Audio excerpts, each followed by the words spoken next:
Hi, this is Bill Scheid from the TTM Djembe Academy in Winston-Salem. On this video, I'd like to share with you my own perspective on priorities for learning the djembe. In other words, which areas to focus on first. This does not come from Mamadi Keita.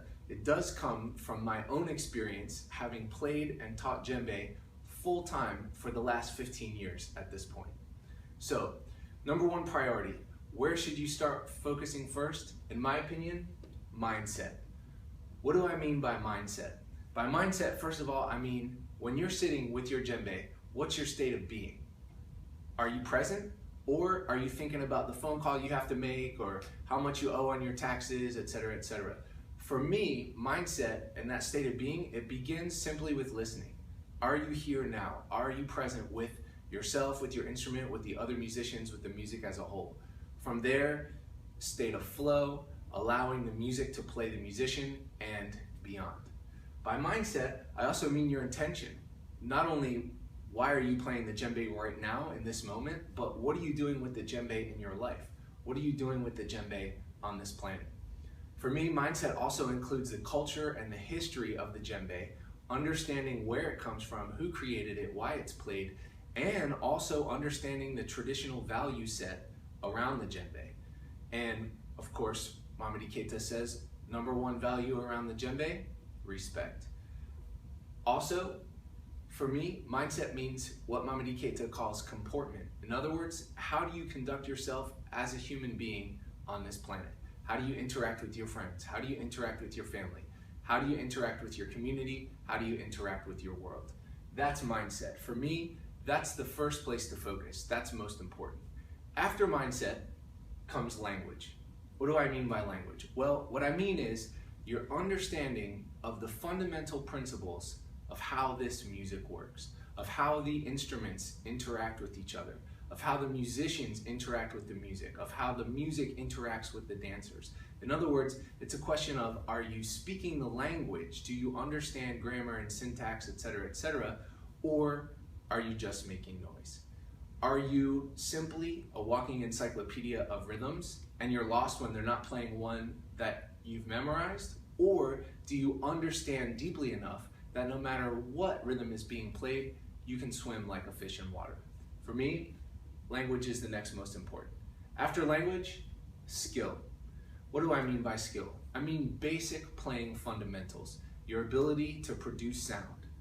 Your ability to move your hands back and forth in different combinations of movements, other basic like rolls, etc., etc., etc.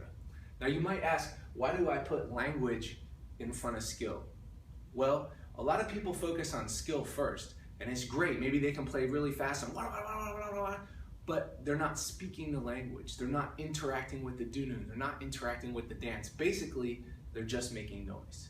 So for me, I think it's better if you have basic skills, not super advanced, but you can just play simple, but what you play makes sense, it's intelligent, and it's musical. So for me, it's language and then skill. And skill, the only way to develop skill is practice. Skill is the mechanics that allow us to execute the language, to execute the inspiration when the music wants to play the musician. Finally, least important, but most talked about, most argued about on the internet, most promoted with marketing, gear. What do I mean by gear? I mean your instrument, your accessories, etc., etc., etc. For me, this is the least important. And I can't tell you how many times a student has said to me, oh man, if only I had a better djembe, then I'd be able to get better sound. Or, oh, if only I had a better instrument, then I'd be able to speak the language better. It's really the opposite. All you need, gear-wise, is you need an instrument that you can't outplay. If you can outplay your instrument, okay, upgrade. But 99.99% of the time, it's not the drum. And I can't tell you how many students have said to me in a class or a workshop, oh man, I just can't get tones or slaps out of this drum. And I'll say, okay, give me that drum for a second. And hand it back, and question answered. After a while, actually, students stopped asking me that question. So my advice is, if you can outplay your instrument, you will know. If you're not sure, then the answer is, it's not your instrument, it's you. So there you go.